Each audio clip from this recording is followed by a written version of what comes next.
Bueno, vamos a empezar Diálogos a la Deriva.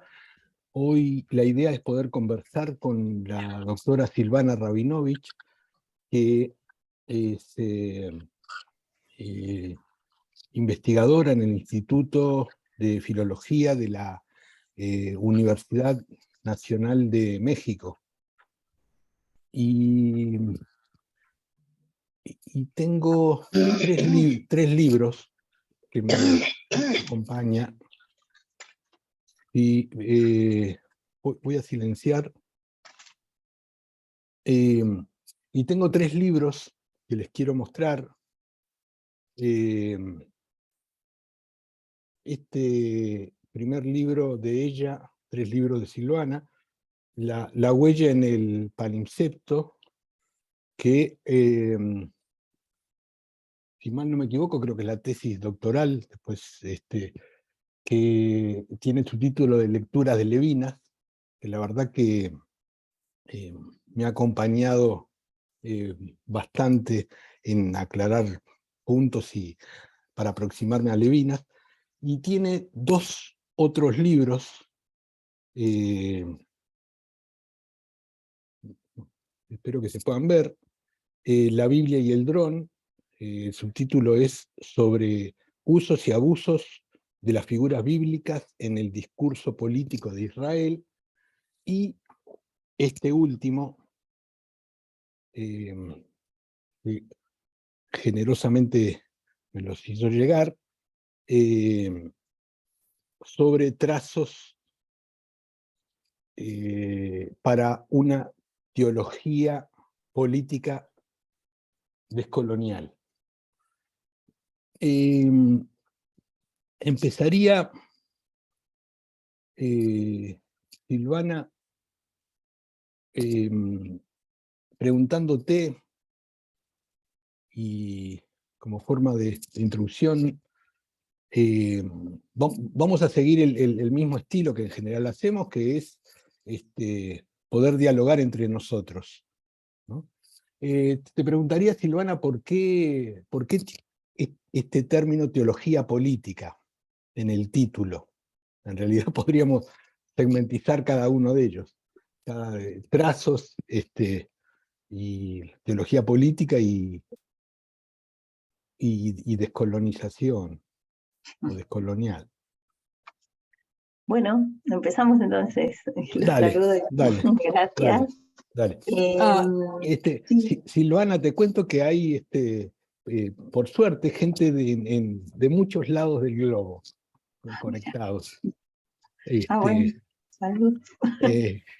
En esto de la deriva. Claro, claro. Bueno, sí, me encantaría saber un poco en qué lugares, pero bueno, ya me lo van a ir contando. O si querés resumir un poquito antes. Y mirá, te cuento, bueno, hay de Argentina, Brasil, de Perú, México, Chile, y bueno, acá Uruguay, y de Israel. Bueno. Ahí Bueno, estamos. imagino que son todos psicoanalistas, ¿verdad? La mayoría, yo diría la mayoría, pero no obligatoriamente. Bueno, no, yo no lo soy. Soy una argentina que fue análisis desde hace 39 años, digamos. Bueno. Pero no, nunca. Y bueno, como estudié en Argentina, también tuve en el primer año común las lecturas de Freud, de Mastóta, todas esas cosas que me acompañan, pero bueno, nomás para avisar que lo mío es por el lado de la filosofía y por la formación en hebreo, y con especial afección por el hebreo bíblico, que empecé a aprender con mi abuelo cuando tenía 6 años, y bueno, esto se acompañó de toda una educación formal. Yo soy maestra de hebreo, estudié en Jerusalén, en el Instituto Grimberg, para recibirme de maestra, y después estudié en otras ocasiones también más cosas, y llegué a México hace 30 años como maestra de Biblia hebrea en una escuela, en la cual me parecía importante darle un giro. Estoy haciendo todo esto como para responder lo tuyo, no creas que no voy a responder, que preparé otra Sí, bolilla. sí, sí, sí. No, me parecía importante ver la Biblia hebrea, leerla como me enseñó mi abuelo, con humor, mucho respeto, y el respeto para mí es inseparable de la irreverencia. La irreverencia es una marca de respeto, porque la reverencialidad en realidad lo que hace es marcar todo el tiempo el orden jerárquico y recordarlo, y eso no es respetar. Entonces, el humor de mi abuelo, que no era de ningún modo burla, sino reírse con, acompaña toda mi lectura de la Biblia y también la enseñanza durante el tiempo en que me ocupé de eso. Por eso quería contarles que cuando llegué a México y vi que en el programa de Biblia del último año de la preparatoria, que sería como la secundaria en Argentina, leían el libro de Job, solamente el primero y el último capítulo, que son los agregados. Me pareció que eso así no podía ser, y me pareció también que era imposible que chicos de 17 años leyeran todo el libro de Job de verdad. Entonces, me pareció importante, antes de leer a Job, ver la película de Woody Allen de Crímenes y Pecados, hacer que leyeran El proceso de Kafka, y uno sabe que en un grupo de 30 chicos, a lo mejor 2 lo leen, todo el resto, por lo menos vio la película de Orson Welles conmigo, que es maravillosa, ¿no? Del proceso. Y a partir de la literatura contemporánea, llegar al libro que está en la Biblia, los capítulos más importantes, que son toda la pregunta en torno a la providencia, si es que hay o no hay providencia, ya con otros elementos donde interesan a la vida. Y así fue siempre. Yo fui dando, qué sé yo, el Deuteronomio junto con el Golem, el poema de Borges, para poder también acercarnos un poco a Scholem y cosas así. Y eso es lo que seguía haciendo, mientras que mi formación fue filosofía siempre, y nada más que en filosofía, la formación académica.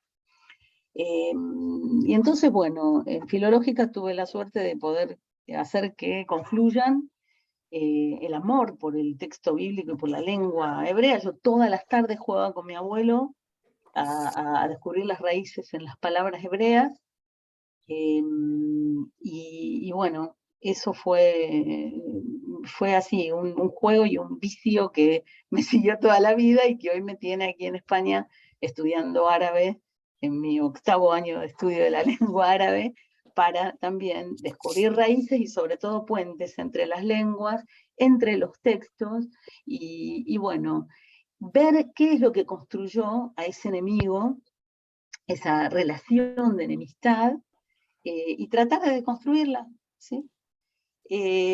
A eso me dedico. Entonces, toda la crítica que hago, que es muy fuerte, es con amor. Digamos, no es de ningún modo desde el odio, la vergüenza, el rencor o la acusación, mucho menos la culpabilización.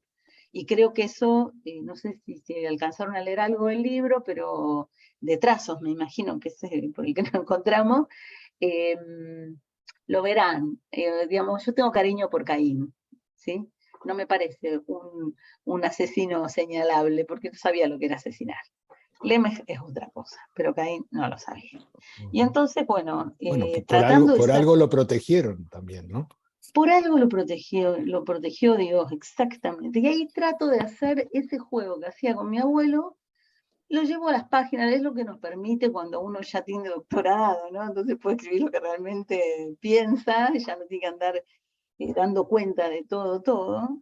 Y entonces, bueno, pude por fin desarrollar cosas que desde la primera vez que lo leí en la Biblia me sublevaron, como por ejemplo, ¿sí? Cuando Caín le dice, si ustedes van a Génesis 4, versículo 8, van a encontrar, y le dijo Caín a Abel, y no sabemos qué le dijo, ¿no? Y cuando estaba en el campo, se levantó y lo mató. Sin embargo, los traductores que en un exceso de piedad, no sé, de piadosidad, diría yo, para arruinar la lengua un poco, ellos deciden que hay que llenar ese hueco tan maravilloso que está en el texto, y ellos lo quieren llenar para que no haya, no haya lugar a malos entendidos. Entonces muchos agregan, si ustedes tienen ahí una traducción de la Biblia a mano, van a encontrar que muchos traductores van a decir, y dijo Caín a Abel, vayamos al campo. Y bueno, eso ya lo transforma en un asesino premeditado, pero realmente no sabemos qué le dijo, ni sabemos cómo llegó. Alguna vez hice un taller, porque me gusta mucho jugar, y desde que llegué a Filológicas hago talleres jugando con los textos, y un semestre nos dedicamos a prestarle la pluma de manera ficticia cada uno al filósofo que trabajaba, ¿no? de los estudiantes, y llenar, según, prestándole la pluma al filósofo, ¿no? Alguno a Hegel, otro lo hizo con Freud, y eso es lo que les quiero contar. ¿Qué le dijo Caín a Abel, ¿no? Y entonces, poniéndose en la pluma del otro, ¿no? En los zapatos, uno de los estudiantes hizo un hermoso discurso de Freud ante la Bnei Brit, que por supuesto no tuvo lugar, donde Freud explicaba que en realidad el problema era con Adán y no era con Abel, y que bueno, lo abrazó fuerte, y de abrazarlo tan fuerte lo mató, ¿no?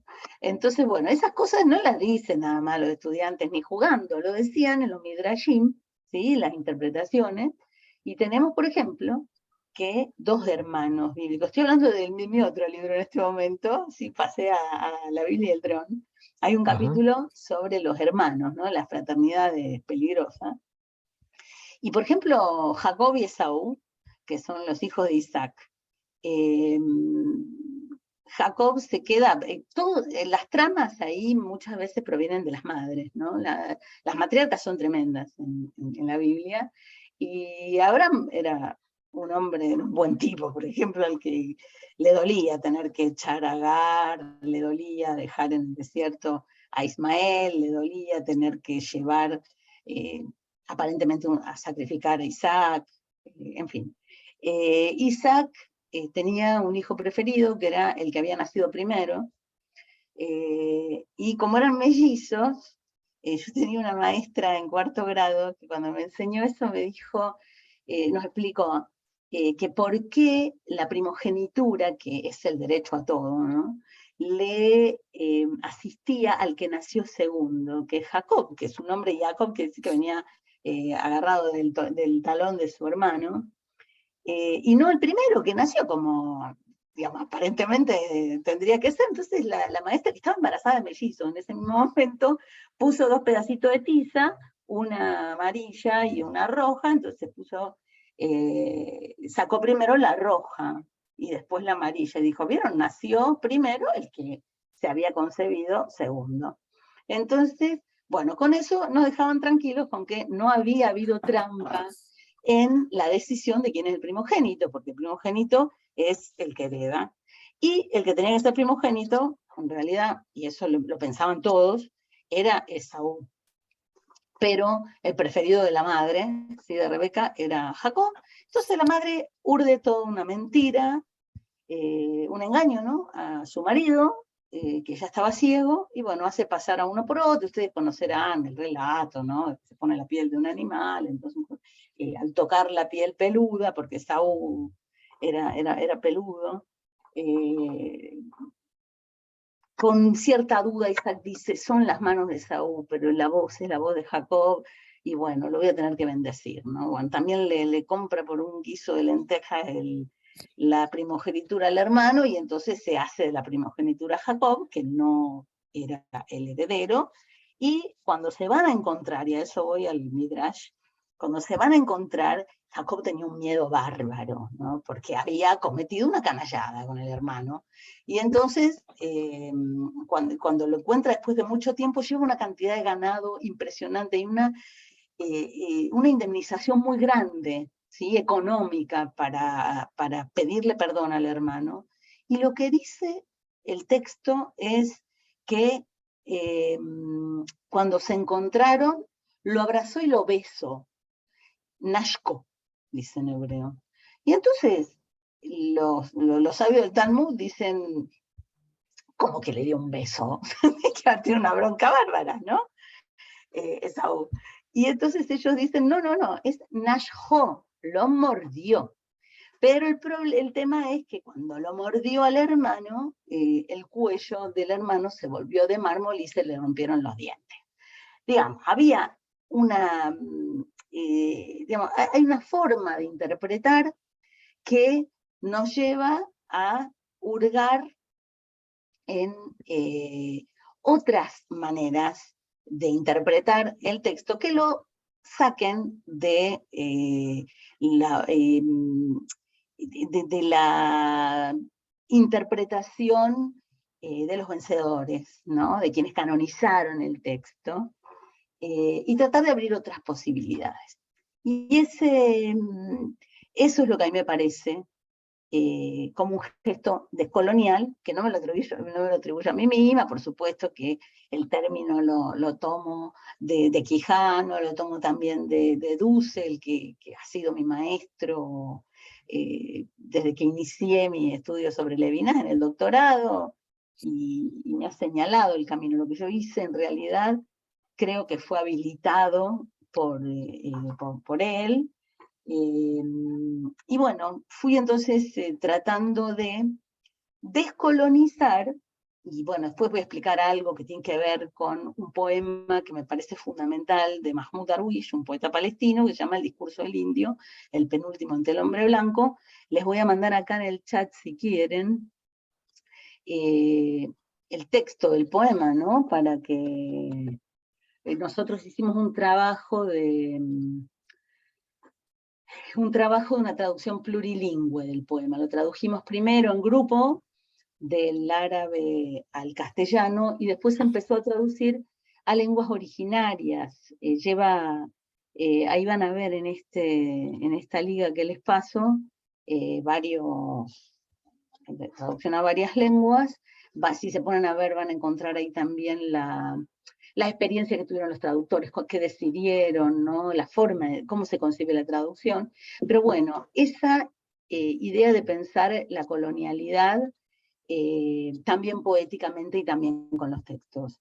Y ahí va la cuestión de la teología, colonialidad de poder, en el sentido de entender el poder como dominación únicamente, cosa que me parece que es lo grave, y que es lo que muchos pensadores judíos trataron a lo largo de distintas épocas de pensar de otra manera. Pero hablo de distintas épocas, empezando por los profetas, ¿no? De pensar el poder y la responsabilidad ética y social, y la raíz social de lo político, a partir de la justicia, y este término lo tomo de Levinas, que reivindica la heteronomía, que si ustedes buscan en el diccionario van a encontrar que es una cosa muy mala, la heteronomía, porque es someterse al otro.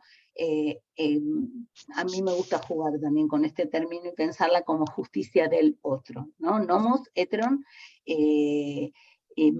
La justicia del otro implica, no es justicia para el otro, porque eso lo conocemos, eso es altruismo y está bien, pero es más exigente la justicia del otro, porque muchas veces lo que nos ocurre es que tenemos que entender que aquello que para nosotros es justo, para el otro es percibido como injusto y no quiere nuestra justicia, que aquello que nosotros consideramos derechos ganados son privilegios desde los ojos del otro, y entonces ese correrse de perspectiva, ¿no? y aprender o abordar, dejarse tocar por la justicia del otro, es un aprendizaje muy grande, y así entiendo yo esa exigencia heterónoma de Levinas.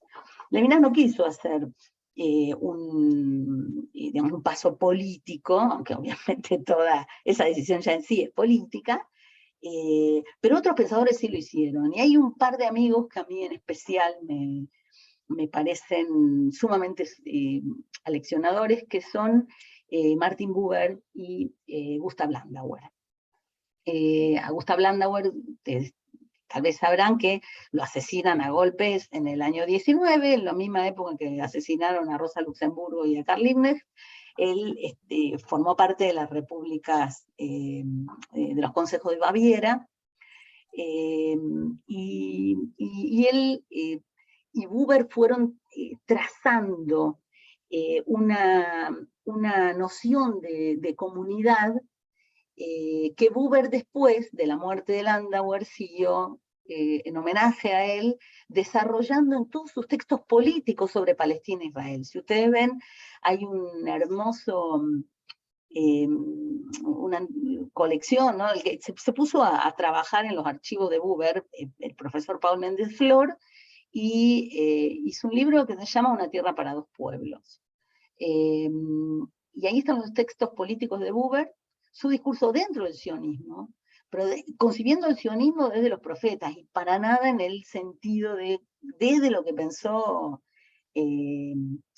Herzl como una idea de Estado judío, hasta Ben Gurión, en fin, o sea, discutió con todo el mundo hasta que murió. Entonces, desde el año 18 hasta el 65 hay textos de él en ese libro magnífico, que yo tuve la fortuna de traducir, y entender todo lo que este libro le debía a la idea de comunidad de Gustav Landauer, que era conocido como el profeta de la comunidad, ¿no?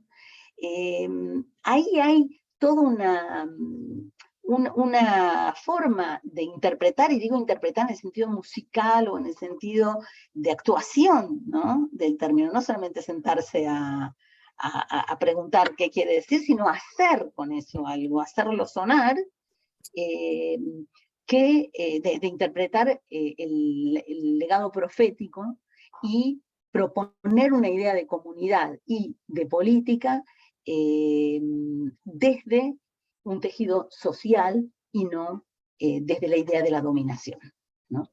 Entonces, eso, ¿sí?, para mí también es parte de la descolonización. ¿Por qué teología política? Porque, bueno, primero, ad nauseam, ¿sí? Escuchamos Schmitt, y bueno, sin duda era un jurista sumamente inteligente, escribía lindo, es brillante, y sin embargo, su definición de teología política es una definición también en clave de dominación y en clave del Estado.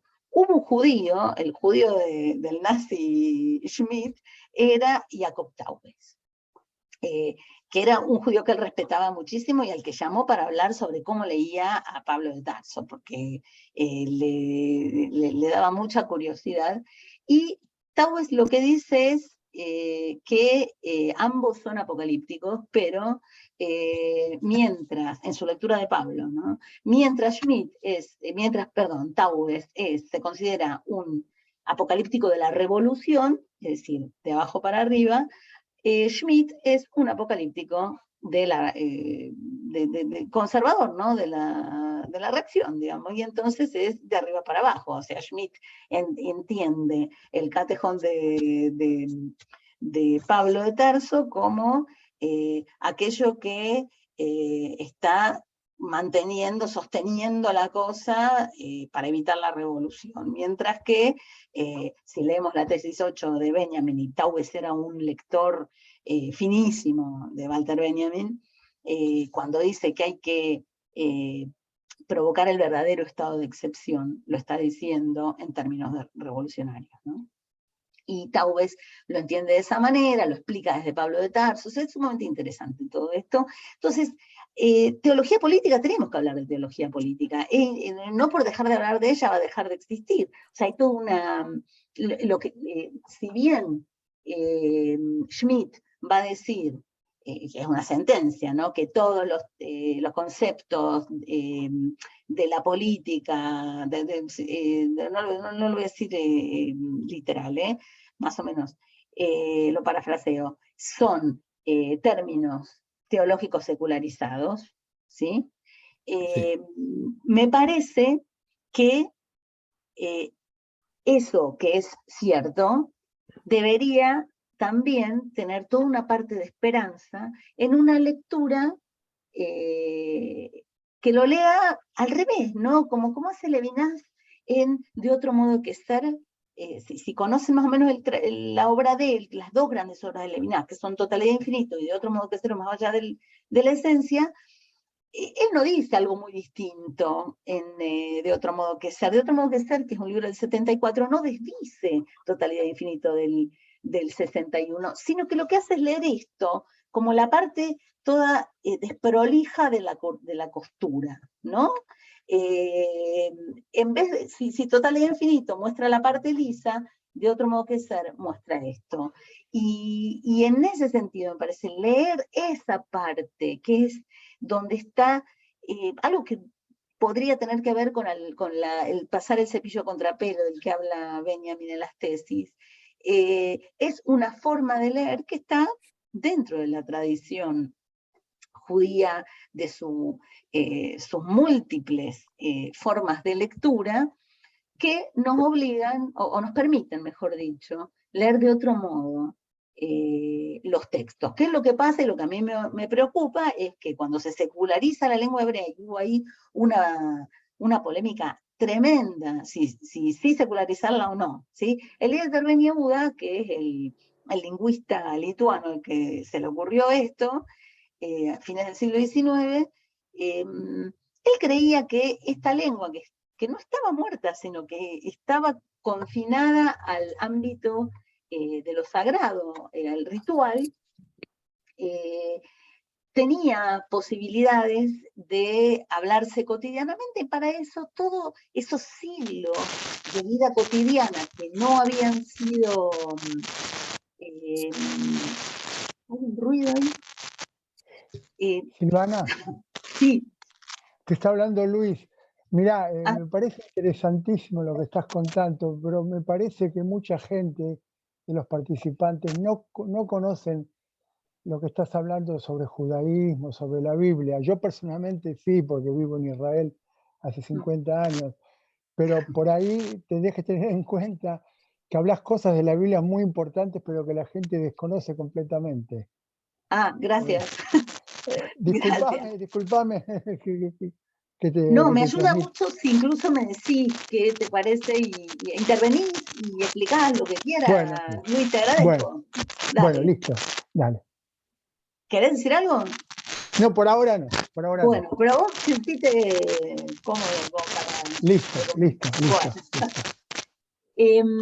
Bueno, estaba, que se me fue el hilo, estaba la cuestión de de la secularización en la lengua hebrea. Bueno, estaba diciendo, todos esos siglos que la lengua hebrea no se había usado, Eliezer Ben Yehuda, que no era ningún tonto, dijo, bueno, ¿de dónde sacamos todos los vocablos de la vida cotidiana? Y dice, tiene que ser la lengua árabe, que es su hermana, que es la lengua del lugar, además, ¿no? Pero bueno, ha ocurrido algo que tiene que ver con la colonialidad del poder, con el eurocentrismo al cuadrado del movimiento sionista, que no solo era eurocéntrico, sino que era eurocéntrico de la Europa central, ¿no?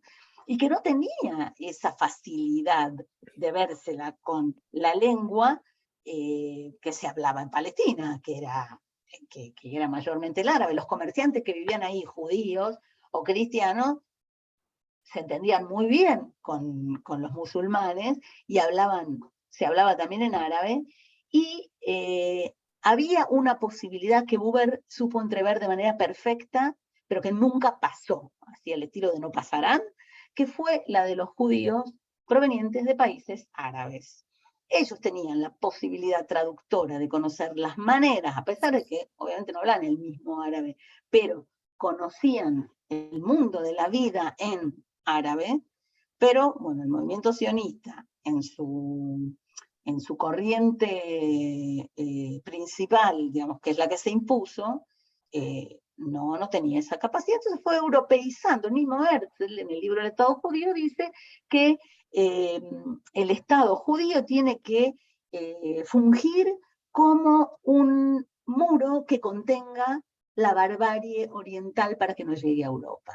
Bueno, y eso es no ver el mapa, ¿sí? No entender a dónde se estaba situando, y las promesas que había, que sí sabía ver Martin Buber, y que sí supo ver otro movimiento, que también fue muy interesante, tanto como el Brit Shalom, de Martin Buber y Gershom Scholem y, en su momento, y Yehuda Magnes y tantos otros que participaron en él.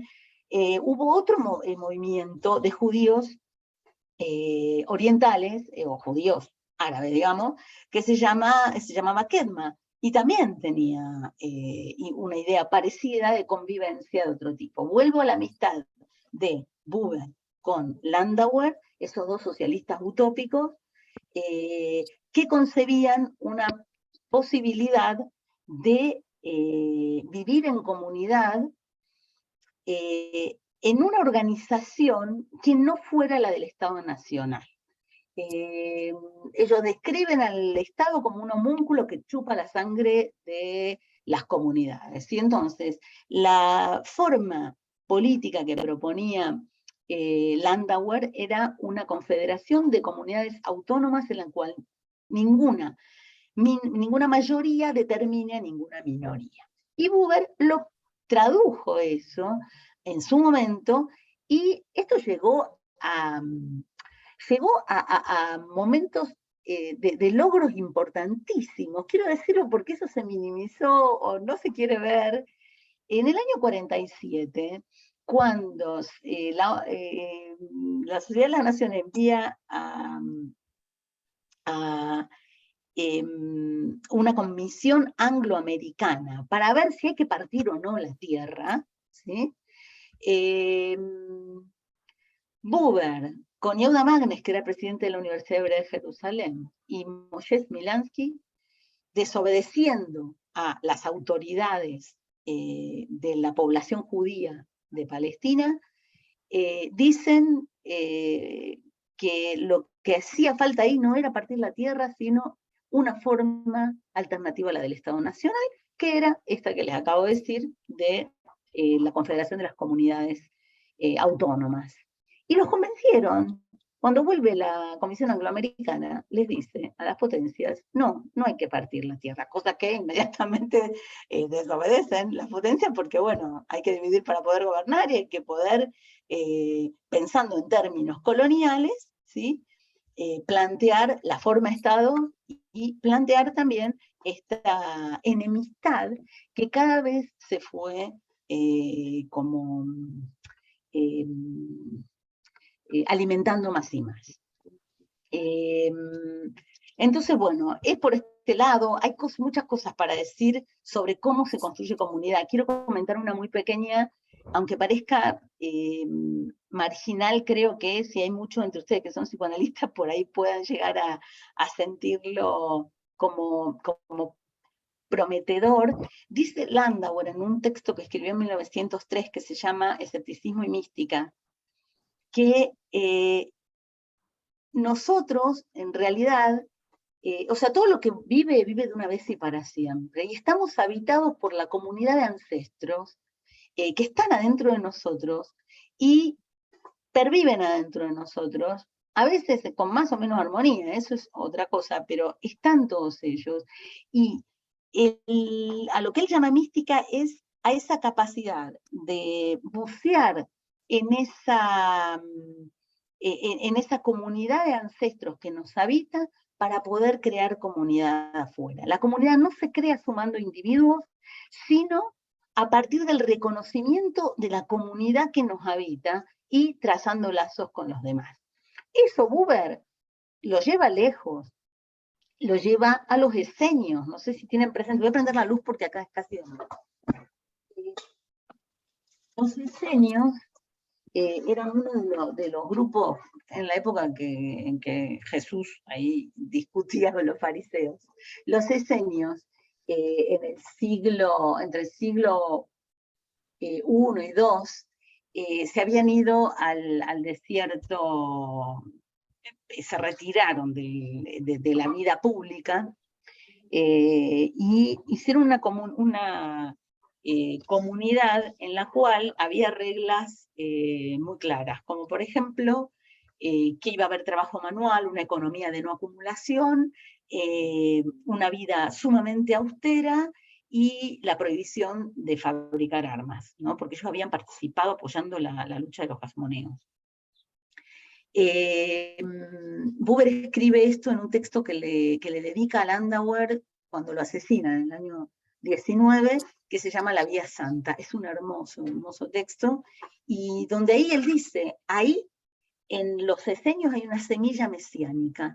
Ese es el modelo o la promesa que hay en una posibilidad de establecerse en la tierra prometida y hacer de ella otra cosa. No ir a hacer el plan de un Estado nacional. Con esto, ¿sí? Vuelvo al tema de tu pregunta, ¿por qué teología política? Porque, bueno, cuando se decide que la lengua nacional va a ser el hebreo secularizado, con todas las luchas internas que hubo de cómo secularizar esa lengua hebrea, ¿no? En la que terminó subordinándose en buena parte a una función instrumental. Hay un texto hermoso de Scholem que ustedes deben conocer, ¿no? Donde él advierte los peligros que hay. Él dice, bueno, por un lado hay promesas, por otro lado hay peligros. Estamos como viviendo arriba de un volcán en erupción, no estamos como sobre un abismo. Y todos los días invocamos a Dios en una lengua que creemos que podemos distraer a Dios y que no se escuche. Él que conoce toda esta potencia cabalística, ¿no? de la lengua, dice, ojo, esto es muy peligroso. Pero estamos en esto y hay que hacerlo, ¿no? Dice Scholem. Levinas estaba muy de acuerdo en que eso había que hacerlo, y Franz Rosenzweig dice, no, o sea, la lengua debe permanecer guardada en el ámbito en el que está confinada, que era el ámbito ritual, con todas sus promesas. Eso es muy interesante porque eso es un paso teológico-político en el sentido schmittiano del término, de instrumentalizar una lengua que tiene potencias y que cuando uno va escuchando, ¿sí? Cómo suena en lo cotidiano, resuena, como decía Scholem, la Biblia resuena, la palabra de Dios, resuenan muchas cosas amenazadoras de algún modo y otras prometedoras, por supuesto.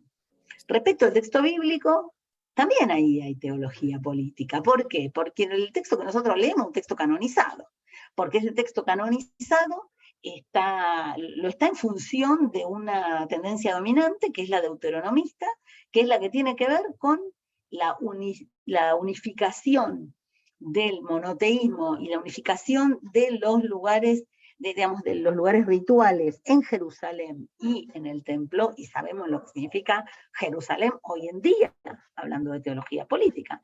Recuerden que en el año 2017 Trump dijo, bueno, vamos a reconocer Jerusalén como capital de Israel, y bueno, eso es activar el barril de pólvora sobre el que estamos sentados. ¿Cuál es ese barril de pólvora? Ese barril de pólvora es la construcción del tercer templo, ¿sí? La idea mesiánica en el sentido de la teología política schmittiana es la que, sin decirlo, porque digamos, solo unos locos lo dicen, pero eso está presente, aspira a fundar, a construir el tercer templo. Para eso es necesario destruir las mezquitas. Y sabemos que eso, bueno, es una guerra, pero una guerra santa, a muerte. Esto todo está retenido porque justamente la religión es la que lo está reteniendo. Por eso a mí me parece importante. Muchas veces la gente dice, no, este conflicto es una locura de religiones. Acá, con la política secular, todo se resuelve. No, o sea, la política secular, como bien marcó Tal al-Assad o tantos otros pensadores, Amnon Raz Krakowski, que estás allá en Israel, lo conocerás, tiene un libro que se llama Exilio y Soberanía, donde él dice, bueno, cuidado, porque primero va a decir que la secularización, obviamente como todos sabemos, es una idea cristiana, o sea, es un término cristiano, la secularización. y nos viene de la época de los seculares y los regulares. Y lo que está prevaleciendo es una idea cristiana con todo lo que eso significa, ¿no? Primero, una religión que considera que el judío es tolerable en el sentido de que trajo una herencia muy valiosa, ¿sí? Que es lo que ellos llaman Antiguo Testamento, que es la Biblia hebrea, pero que no se da cuenta que el Mesías llegó, ¿sí? Es un necio que no entiende que el Mesías llegó, no lo acepta, pero bueno, es tolerable. Ahora, en esa disputa entre musulmanes y judíos, ¿será posible traer ese momento de conflagración, ¿sí? Que traiga el Armagedón, o sea, que venga por fin, se adelante ese apocalipsis y pueda venir que sea provocar la segunda venida de Jesús, ¿sí? Eso es el sionismo cristiano. El que apoya a Trump, el que apoya a Bolsonaro, el que apoyan muchos, ¿no? En la política, y que muchos judíos también apoyan, y que también muchos musulmanes apoyan.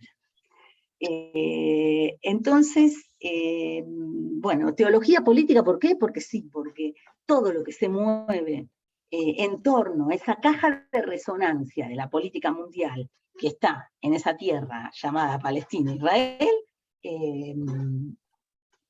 es inherente a la teología política, porque la lengua que se habla todos los días invoca a los personajes bíblicos, invoca posibilidades que tuvieron lugar, posibilidades anheladas y posibilidades temidas. Todo eso está en juego todos los días. Y eso es lo que a mí me preocupa. Lo trabajé más en La Biblia y el Dron y en Trazo por una teología política descolonial, planteo diálogos con otras formas de lo sagrado en América Latina. Y me refiero a pueblos originarios, ¿no? A la idea del derecho a lo sagrado de los virreinicas en México, o, en fin, a un libro magnífico, los que están en Brasil, de Bruce Albert y David Copenhague, que es La caída del cielo. Entonces, ¿qué es lo sagrado en distintas formas no eurocéntricas de pensarlo?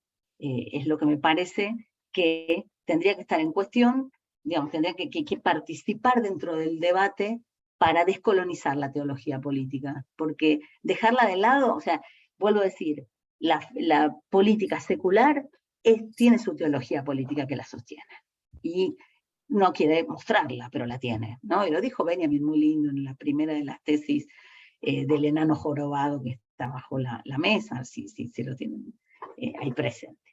Y bueno, hablé demasiado, perdón, tal vez dije demasiadas cosas, pero sí creo que contesté a tu pregunta, Nelson. Sí. Para pequeña acotación, nombrabas de Brasil, nombrás a Viveiro de Castro también. Claro, sí, por supuesto. Viveiro de Castro conoce muy bien el trabajo bueno, conoce a la persona, de David Copenhague, y al trabajo de Bruce Albert, y bueno, él, bueno, tiene su propio trabajo, ¿no? Sobre las metafísicas caníbales, etc. Pero me parece su perspectivismo, que por supuesto es heredero de Deleuze y de Nietzsche, más que nada, me parece sumamente interesante. Con él van Bruno Latour, que murió hace poquito, Isabel Stenger, que habla de cosmopolítica. Digamos, hay muchas cosas para pensar la política y la teología política de manera descolonial. Una política que tiene lugar para la espiritualidad, como pasa con estos pueblos originarios que voy comentando en distintos textos acá, y también, por supuesto, en el tema que es para mí el que es inherente para mí como judía, porque yo me asumo como judía, porque cuando fue la invasión a Gaza en el año 2008, y muchos intelectuales firmaron cosas diciendo, no en mi nombre, a mí me parecía que yo no podía firmar algo así, porque sí era mi nombre, siempre será mi nombre. Y entonces, digo, no lo hagan. y bueno, esto es. Creo que confundir al Dios de los ejércitos, que es el Dios de los ejércitos del sol, la luna y las estrellas, con el ejército que tiene a Dios por empleado, es un problema de teología política colonial y que desde una perspectiva descolonial debe iluminar otras caras. ¿Cuánto, me pregunto, me quedé pensando en esto de la comunidad, ¿no? Porque hay diferentes maneras de armar comunidad, ¿no? Pienso que hay una manera de, voy a poner un ejemplo muy singular, lo que llamarían en otros lados la alcaldía, el municipio de aquí de Montevideo, en un momento dado sale la consigna Montevideo de todos, ¿no? Con la, supongo, la aspiración de abarcar a todos. Pero cuando uno abarca a todos, me parece, deja fuera los que no entran dentro de la categoría, ¿no? Entonces, te preguntaría en esto de armar comunidad, porque se puede armar comunidad diciendo todos, y bueno, los que no entran, bueno, y entonces se empiezan a dar razones, porque no quieren, porque, bueno, en fin, pero hay una lógica, hay una lógica de las categorías que vimos cuando leímos parcialmente a Rosenzweig en su crítica a Hegel, que arma una manera de nominar, y por lo tanto de dominar, como me parece que vos estás trayendo, ¿no? En donde plantea una situación genérica que excluye las formas relacionales, o sea, excluye las singularidades, ¿no? Hasta entonces, ¿cómo pensar esto de la comunidad? Porque se puede pensar una comunidad de iguales, por ejemplo. Y me pareció entender que algo de lo que planteás tiene que ver con cómo armar una grupalidad, una comunidad de diferentes, ¿no? En donde concretamente las situaciones de poder no estén armadas en una lógica a perpetuidad, ¿no? Entonces, bueno, ¿cómo pensar esa comunidad? Y lo otro es, tiene que ver con las formas de decir, ¿no? Formas de decir que creo que la mayoría de las veces involuntariamente, al describir una situación, perpetúan esa forma de relación basada, por ejemplo, en esto que acabo de decir de las categorías, ¿no? ¿Se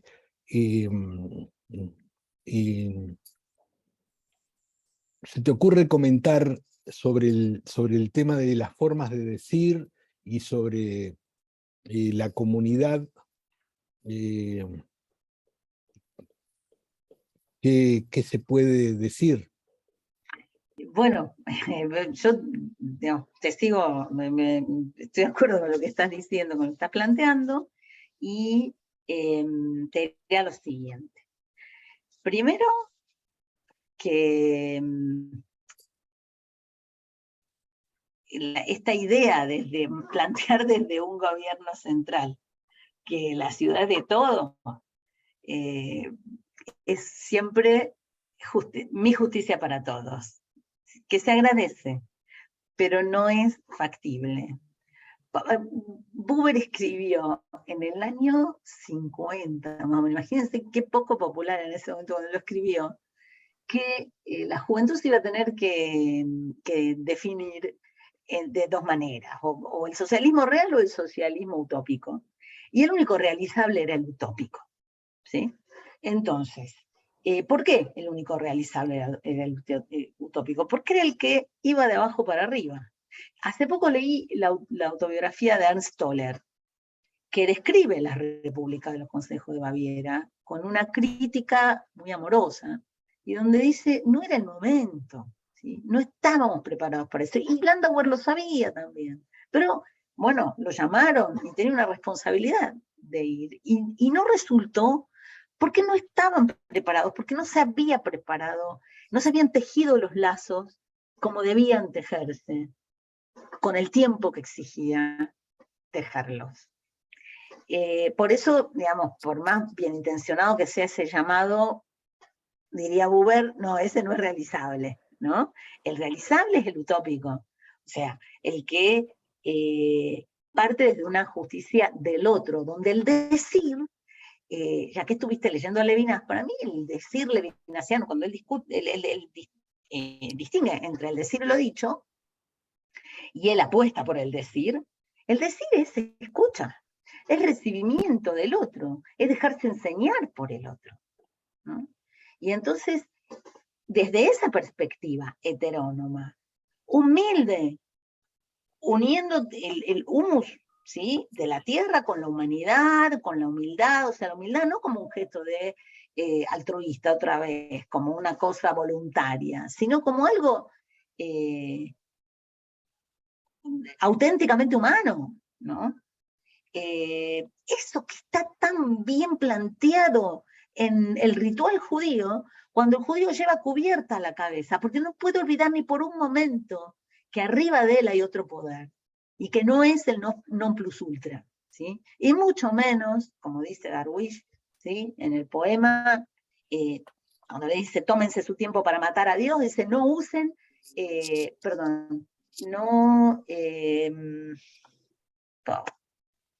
no invoquen a Dios en libros que, como ustedes dicen, les prometió una tierra en nuestra tierra. O sea, y dejan de tomar a Dios de empleado. La cabeza cubierta es una advertencia constante para no olvidarlo en ningún momento y para conducirse cotidianamente de manera humilde. Yo no creo, digamos, la palabra humildad, sabemos todo, está plagada de eufemismo, está usada mal, como perdón, hay palabras que están como muy contaminadas por un uso culpabilizante y no sé, llenas de culpa por todos lados, y de deuda, como ustedes bien saben, ¿no? El emparentamiento entre la culpa y la deuda, y es importante, no se puede tirar el agua con la tina y el bebé, sino que hay que recuperarlas, esas palabras, sacudirlas de todo ese uso abusivo y volverlas, o sea, ilustrarlas un poco para que brillen de otra manera, a la luz de otros soles, ¿no? Y humildad es una de ellas, perdón, creo que es otra de ellas.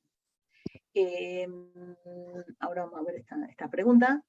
Y bueno, me parece a mí que en la palabra, en el ejercicio cotidiano de la palabra, como escucha, en la que tenemos dos oídos y una sola boca, la hospitalidad, pero esa hospitalidad sin condición de la que habla Derrida, ¿no? Esa hospitalidad sin condición que no sé si vieron una película, les voy a escribir acá el nombre porque es más raro, es una palabra aramea, búsquenlo porque se encuentran, yo creo, en todos lados, Ushpizin, no sé si la vieron esa película, pero véanla, porque ahí... ¿Cómo se llama? Ahí está escrito, Ushpizin. El nombre está en arameo, así, como lo ven. Sí. La recomiendo muchísimo para entender esa idea de la hospitalidad sin condición, ¿sí? De la hostilidad que está dentro de la hospitalidad y que no cancela la hospitalidad. Bueno, ahí creo que en ese mismo sentido es que hay que recuperar, tratar de sacudir a la humildad y a la humildad sobre todo, para que sea el elemento de la palabra, ¿sí? Y eso significa saber que la palabra que digo siempre es respuesta a otro. Bakhtin lo dijo en el año 2000, en el 1917, lo escribió, ¿no? En esos textos que se encontraron ahí comidos por las ratas de él, hacia una filosofía del acto ético. Bakhtin dice, no puedo decir yo soy, como dice Descartes, solo puedo decir yo también soy, si lo estoy diciendo en la lengua del otro. ¿Cómo? No puedo decir pienso, luego soy. Entonces, eso es un gesto humilde, de correrse del centro, ¿sí? Eso significa hablar con los oídos. Me parece que ese es el ejercicio de la palabra, y que no es de un día para el otro, y que además hay que ir tejiéndolo cada uno en pequeño, y con los que tiene alrededor, ir ensayando, y bueno, humildemente ir tratando de hacer comunidad, pero no imponiendo, ni queriendo imitar, tampoco nos vamos a volver todos indígenas, no se puede tampoco. O sea, hay que crear esa comunidad, y eso se hace, Landauer lo dice de esta manera tan hermosa, reconociendo que uno está habitado por todos estos ancestros que están ahí en la disputa, en la discordia inclusive, y también en la armonía. Y bueno, eso, así salimos con nosotros, no como una cuestión de voluntad, ¿no? Bueno, hablé demasiado. No, Sí, no, vayamos, Mm. Laura, quería comentar algo. Y Elena preguntó antes algo. Sí. ¿Cuán viable decía Elena? Creo que estaba antes, ¿no, Laura? Sí. La pregunta Sí, Elena está Elena primero, sí. Bueno, ¿cuán viable, a diferencia de deseable y utópico, era la posibilidad de armar comunidades y no estados en el 47 de Palestina? No entendí por qué no en mi nombre. Gracias. Bien, son dos cosas distintas. La primera es sumamente interesante. Yo te recomiendo ver, les voy a recomendar películas, ahora están. Hay un director israelí que se llama Eyal Sivan, y tiene una película que se llama Jaffa, la mecánica de la naranja. Jaffa. Esa no intenten, Jaffa. Jaffa como las naranjas, la marca de las naranjas, como la ciudad de puerto de Jaffa, Yafo. Bueno, se llama La mecánica de la naranja, ¿no? Todos se imaginan, piensan en Kubrick. Bueno, ahí hay testimonios muy valiosos del entendimiento que había, sin pretensiones, en la población plural que había en Palestina antes del 47. Hay un sociólogo argentino que vive en Beersheba, que es Lev Greenberg. Alguno lo conocerá, capaz que sea amigo de alguno. Lev tiene un libro, no me acuerdo, pero fíjense, Luis Lev Greenberg, en Buenos Aires salió el libro de él en la U3 con Prometeo, fíjense, donde él muestra cómo en el momento en que tuvo que haber solidaridad de clase entre los trabajadores de la organización obrera sionista y los trabajadores del puerto, de los puertos palestinos,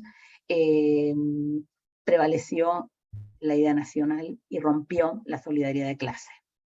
Cuando hay una entrevista hermosa que le hace Sigal Ron a su abuela, esto se los voy a pasar ahora porque yo la traduje esa entrevista en una revista que está abierta.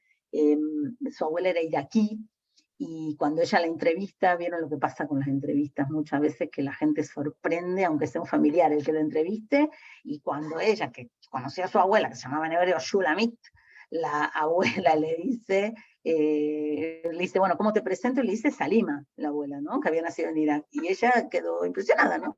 De que la abuela elija ese nombre, y empieza a hablar en árabe, en el árabe judío que hablaba en Irak, y la abuela le dice, bueno, vinieron los sionistas y nos llevaron, nos trajeron, pero lo que habíamos sufrido ahí en Irak, el Farhud, no había sido un pogrom, como ellos decían, porque era distinto de los pogroms. Los pogroms existían en Rusia, ¿no? En Europa. Este Farhud, que habían sido beduinos los que atacaron durante 30 horas, hicieron que se refugiaran judíos pobres en casas de musulmanes pobres, ahí en Irak, y judíos ricos en casas de musulmanes ricos. O sea, las solidaridades eran de clase, si fuésemos en términos marxistas, y no había esta idea ni de enemistad religiosa ni nacional. Y no quiero decir que no había, o sea, había habido algunos conflictos, pero Buber, les recomiendo mucho leer Una tierra para dos pueblos de Buber, ¿sí? Eso está en la editorial Sígueme y la UNAM. Porque ahí él va datando cada uno de los conflictos y diciendo, ojo, acaba de ocurrir esto, no seamos hipócritas, esto se debe resolver de tal manera o tenemos que posicionarnos de tal otra manera. Así, bueno. Entonces, él iba mostrando momento a momento en que se iba descomponiendo todas las promesas, ¿sí? Que estábamos todavía a tiempo de revertir eso. Y eso a mí me parece que es algo que heredamos de la forma de leer judía y que tiene mucho que ver con los cabalistas que leen la parte blanca del texto y no la negra. O sea, esperanza, como dijo Kafka, sí, a Max Brod, hay muchísima, solo que no para nosotros. Eso no quiere decir que no hay esperanza, quiere decir que hay muchísima y que tenemos que trabajar en esa esperanza para los otros, para los que vendrán, ¿no? Quedarnos con la idea únicamente, sí, dijo esto, qué irónico, no hay esperanza. No, eso es muy perezoso, es muy literal. O sea, hay muchísima esperanza, pero no para nosotros. Entonces, bueno, eso es toda una tarea que nos da. La otra parte de la pregunta, que tiene que ver, ¿por qué mi nombre? Bueno, yo fui criada, yo soy una cruza de un comunista bundista con una familia filosionista, ¿no? Que es, mi padre muere cuando, se enferma cuando yo tengo 2 años, muere cuando tengo 4, y entonces prevalece el filosionismo, mi mamá soy la única de la familia que aprendió hebreo, que fue a la escuela hebrea, y me criaron, porque mi futuro estaba donde mi pasado, ¿no? Como decía el lema sionista, y yo así me crié hasta que, bueno, en el 82 fui a estudiar, y bueno, adoré las clases durante un año del poeta Yehuda Mihai en literatura, y tuve así un amor enorme, tengo por la lengua, y bueno, y ese año fue la guerra del Líbano, y ese año ya todos nos dimos cuenta, bueno, fue Sabra y Yatina, qué decir, 40 años atrás, y bueno, decíamos, no, esto no se hace, y entonces yo, que me fui de allá y que me establecí hace 30 años en México, siempre consideraré que ese es mi nombre, porque yo me siento judía y porque esa lengua me parece que está, leyendo la parte blanca del texto, llena de promesas, a pesar de que en este momento se perciba como el elemento con el que se van construyendo los checkpoints, con el que se va desarrollando toda una industria armamentística que no es solamente una industria bélica, digamos, que no es solamente armamentística, sino que también es de espionaje, de inteligencia y de alta tecnología. Eso está, y está también la promesa. Entonces yo pongo el énfasis en la promesa y a eso le he puesto todo.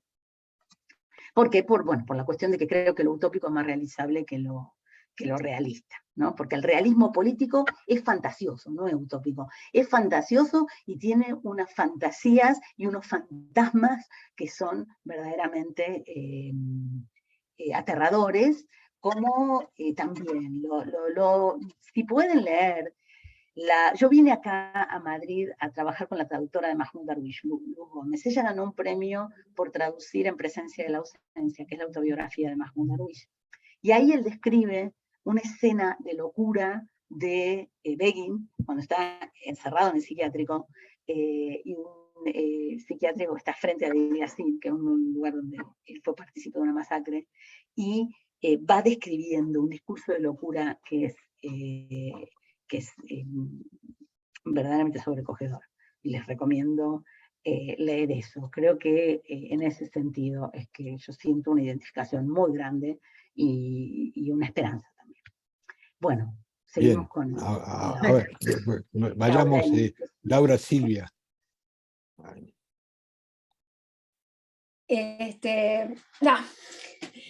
Plantearte algunas cosas, ¿no? Digo, en el sentido de que, bueno, hablaste de muchas cosas, hay una cantidad de aspectos, de conceptos, de categorías, de filosofía, de psicología, de historia, hay un montón de cosas de teología también, obvio, claro, de religión, toda una cantidad de cosas juntas, que a mí me gustaría bajarlas a tierra porque en estos planteos que tú haces está lo que nos está pasando ahora, ¿no? ¿Verdad? Con todo el cambio geopolítico mundial. Entonces, digo, tendría como dos preguntas para hacerte. Una, digo, en un momento tú hablaste de la fragmentación, ¿no? Digo, como que divide y vencerás. ¿Qué esa había sido hasta ahora, hasta hace muy pocos meses, o no sé, hasta, se puede decir, hasta semanas, era lo que estaba predominando en función, yo no diría del eurocentrismo solo, sino de la OTAN y de Estados Unidos, ¿verdad? Que es el tema de la globalización, la imposición del capitalismo financiero, ¿no? Y la imposición de un pensamiento único, que tiene que ver también con la imposición de un solo Dios también, ¿no? Del monoteísmo que se impuso en determinado momento. O sea que eso estaría relacionado. Entonces, en función de eso, yo te preguntaría, ¿qué relación hay entre la teología de la liberación, la filosofía de la liberación y la teología? Nosotros, o bastante,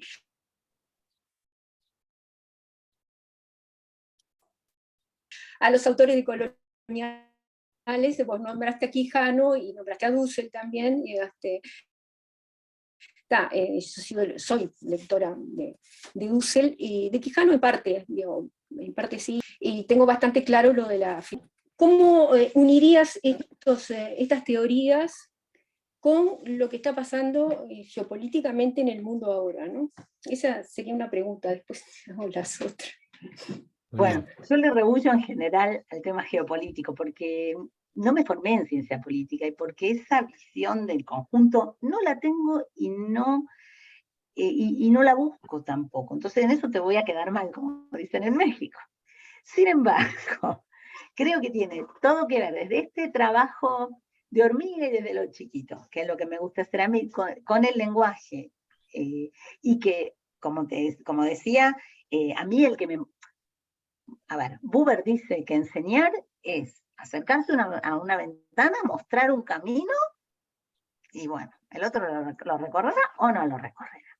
Eso hizo Dussel conmigo. En el año 97, cuando lo encontré, a mí me marcó un camino. Yo en ese momento, y cuando escribí la tesis, que es el primer libro del que habla, que mostró Nelson, yo dije, mira, mucho no tiene que ver, Dussel es simpático, me habla en hebreo, ¿no? Porque estuvo 2 años ahí trabajando en la construcción, siguiendo las huellas de Jean de Foucault.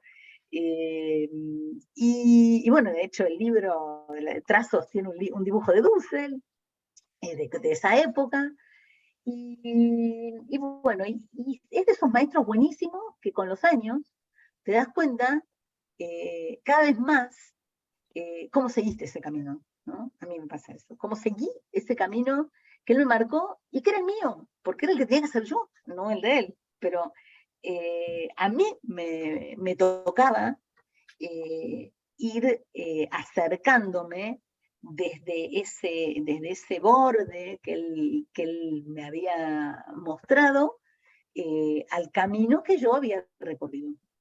Y en ese sentido, Dussel es fundamental, ¿no? Para lo que yo propongo. Respecto de la idea del único Dios, que eso sí te lo puedo decir algo de eso, hay también mucho daño con esa idea del uno, porque primero hay un libro muy interesante que se llama La Biblia desenterrada, escrito por 2 arqueólogos, que dicen, a ver, o sea, este texto que nosotros tenemos canonizado, como decía yo antes, ¿no? Es producto de lo que quiso imponer el reino de Judea y la reforma deuteronomista. pero cuando hablamos del reino de Israel, que era el reino rico, el que Asiria conquistó en el siglo VIII a.C. y el que interesaba verdaderamente, ahí, mi abuelo decía, mi amigo Jehová, ¿no? Cuando hablaba de Dios, él convivía con otros dioses. Había una jerarquía, pero leemos todo el tiempo los nombres de los otros dioses en algunas partes de la Biblia. Y entonces, la idea del uno como excluyente marca una forma muy discutible de entender las posibilidades. Por ejemplo, Yeshayahu Leibovich, que era un pensador, un sabio israelí, nacido en Letonia, creo, si no me equivoco, que era un religioso, un hombre muy religioso, y que, bueno, muy riguroso en su religiosidad. Leibovich tiene una explicación hermosa sobre la Torre de Babel, y dice, como nosotros normalmente leemos la Torre de Babel, es como que había un idioma único, ¿no? Una lengua única que vendría a ser un pensamiento único, ¿no? Y porque desobedecieron la autoridad, sí, de Dios, porque quisieron igualarse a Dios, fueron castigados y con la pluralidad de lenguas. Y Leibovich dice, no, eso no es un castigo, eso es como una vacuna, que les dio, no dice la palabra esta, pero les dio un regalo con la pluralidad de la lengua, nos legó un regalo, que es cuidarnos del pensamiento único. Es el que hablabas, que tiene que ver con la acumulación, con el capitalismo financiero, con una industria y una economía que descansa sobre la industria de guerra, ¿sí? O sea, ¿cómo vamos? Justamente hoy estaba en una reunión acá en Madrid con unos académicos que decían, bueno, o sea, no se puede combatir a Rusia comprándole armas a Rusia, ¿sí? A ver, ¿cómo hacemos para salirnos de esa lógica del pensamiento único del que estabas hablando?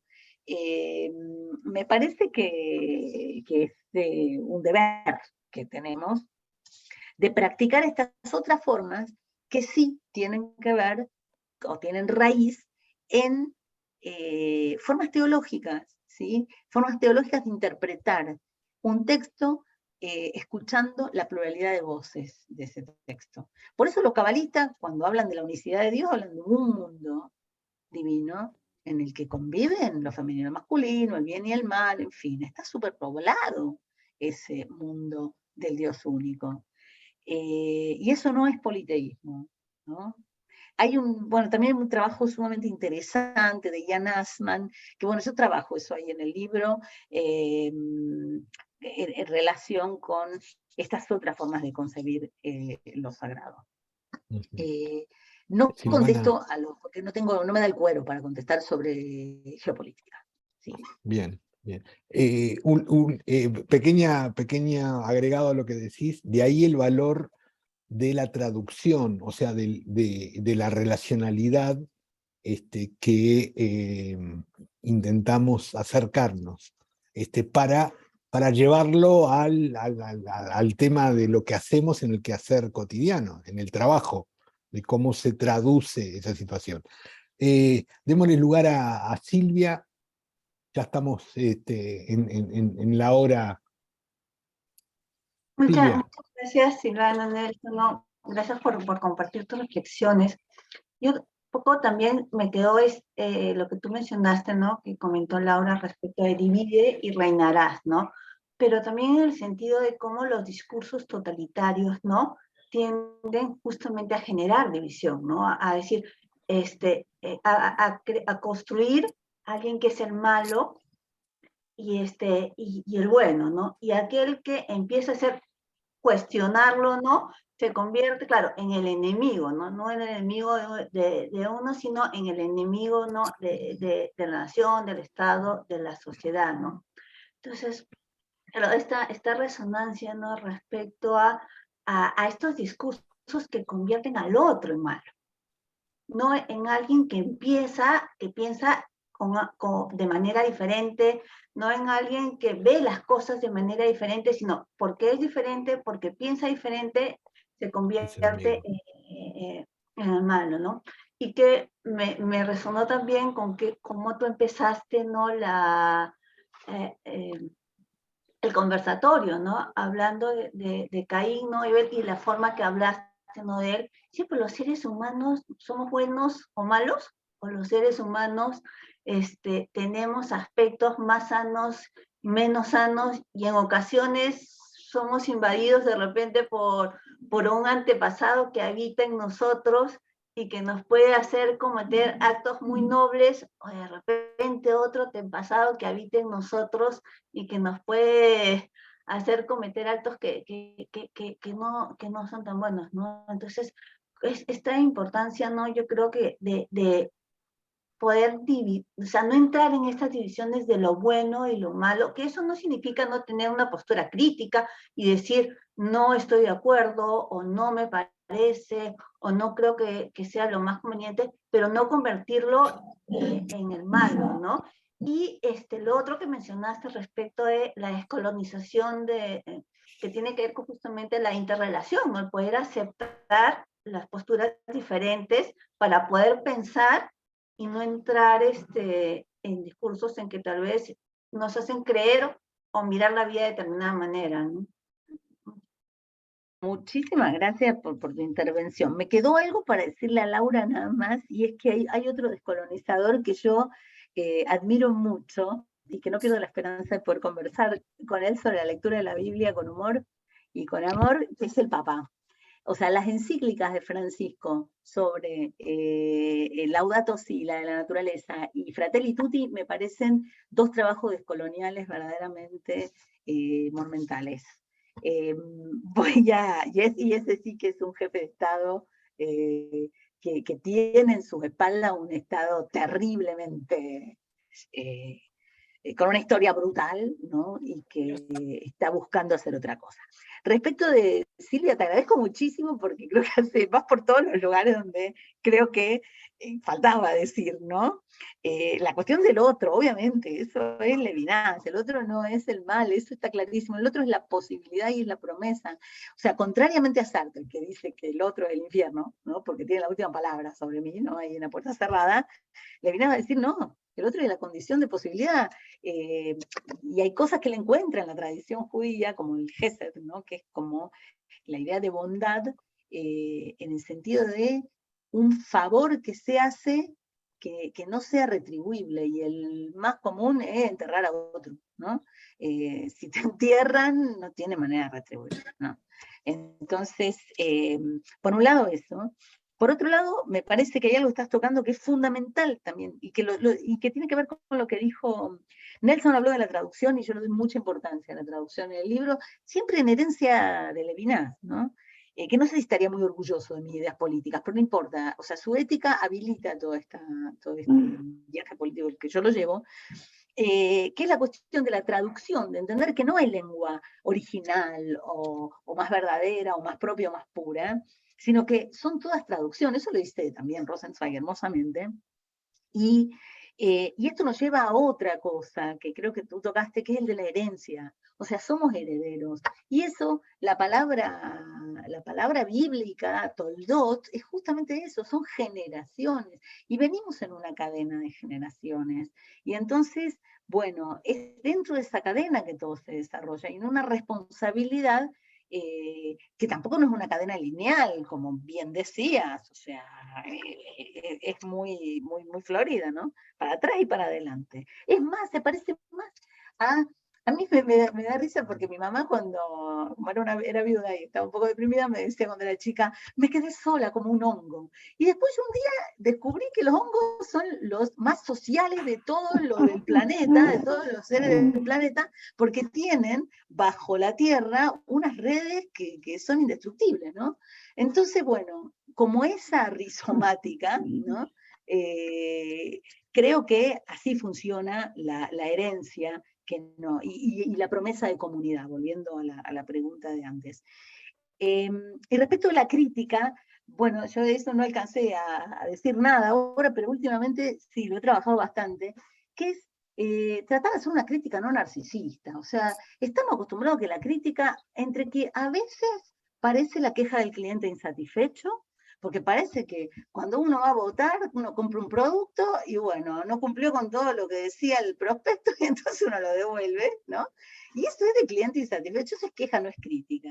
La crítica es asumir la responsabilidad, esa responsabilidad heterónoma, es ese hacer de lo político, ¿no? De la política de salón, lo cotidiano, ¿no? De eso social que hace a lo político ser lo que es.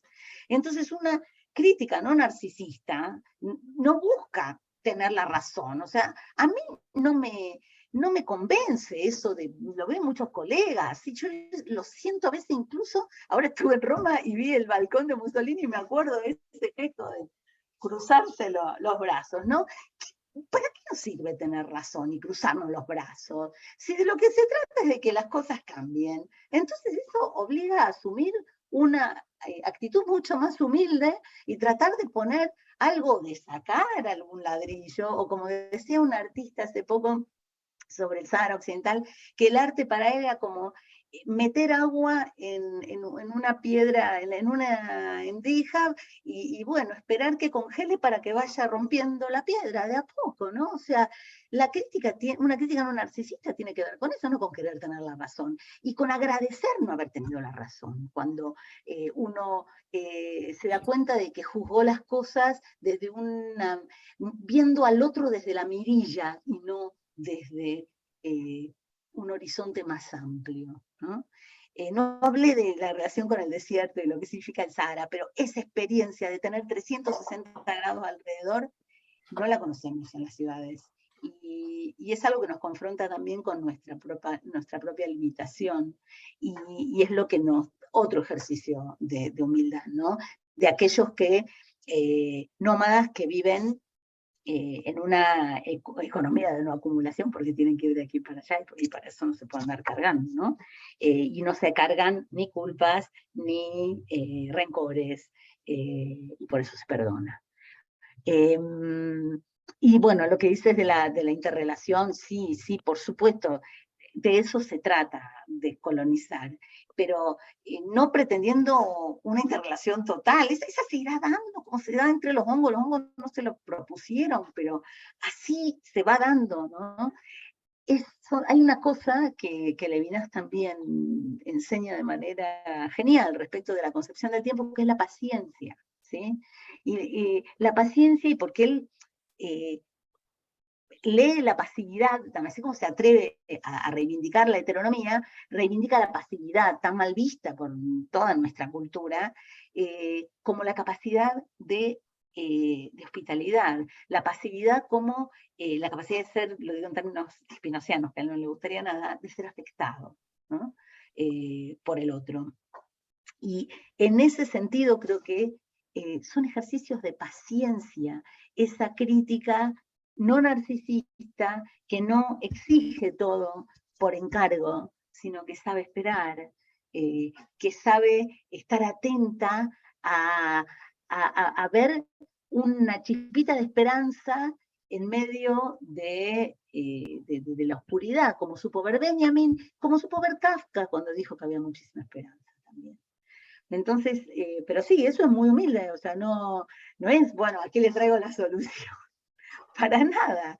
Simplemente cambiemos de posición, parémonos en otro lado, y en una de esas soplan otros vientos, ¿no? Logramos permitir que algunos vientos que estamos deteniendo puedan soplar. Y podemos detener otros que soplan y campean y creen que tienen todo el derecho de hacerlo, ¿no? En fin, bueno, me callo porque estoy muy Silvana, vamos a tener que, excepcionalmente nos extendimos.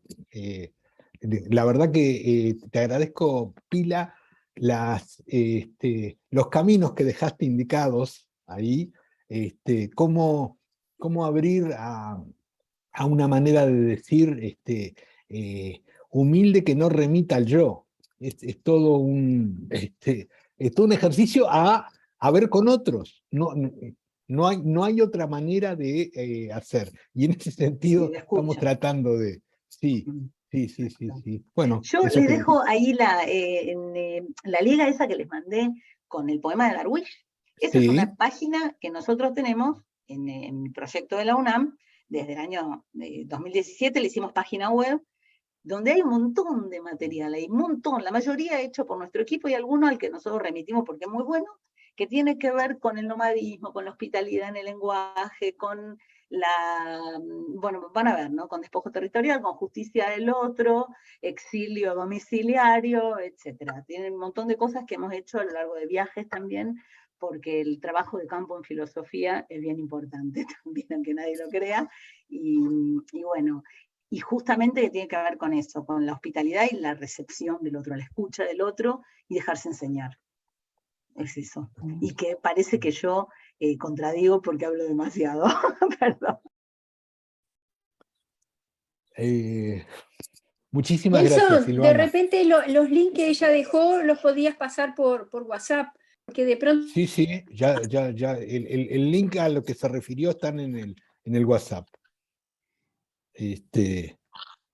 Así que, y después las búsquedas que vamos haciendo se ponen en el WhatsApp. Y cualquier Así que cosa me agradecerte, escriben. Silvana. No, Muchísimas gracias a gracias. ustedes. Gracias por la paciencia. Chao. Bueno, Cualquier Muchas cosa me gracias. escriben. Chao, hasta pronto. hasta pronto.